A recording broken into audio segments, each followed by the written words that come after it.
Good morning guys! So ngayon, susubukan nating i-test ride itong si Sub-Saharan Africa Mindanao. First time naming napakaganda ng kanyang animations. Naghanap yung clutch eh.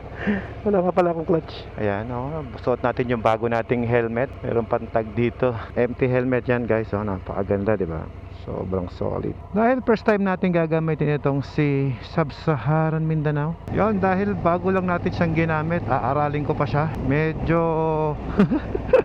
nadidibago ko. Wala tayong tinatapakan dito sa left side. Sobrang arte kasi ni Ella pagdating sa comfort, no?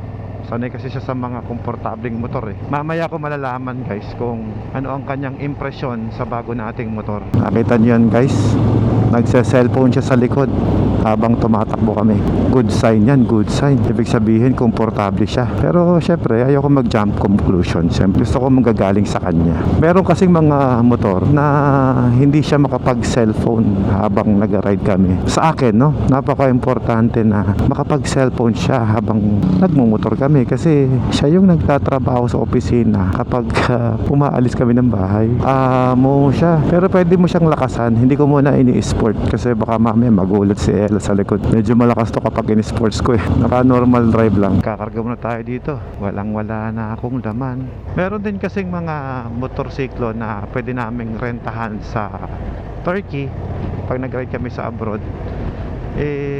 Africa Twin yun na DCT rin na ganito. Maganda na masubukan din natin dito sa Pilipinas para hindi kami magsisi in case na mag-ride kami doon. Napaka komportable nga ng motor na to kasi isipin mo, no, wala ka ng clutch, tapos pwede ka pang mag cruise control dito, pwede mo dagdagan yung speed mo sa cruise control, di ba?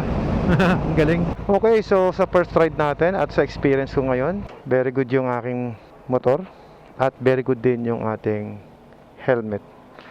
Super ganda. Siyempre, matchingan natin ang Ixon na jacket. Waterproof to guys. Pwede sa ulan, hindi ka mababasa. Parang kapote siya. Tapos gloves na Dainese. Ito rin yung ginamit ko sa Morocco. Tapos Dainese na pants. Ayan, kumpleto. At yung motor, sobrang solid din ang itsura. Wala akong masay, kundi puro ganda. Grabe, ang ganda ng performance niya. Red Bull girl ka na eh. Lagi ito iniinom mo eh.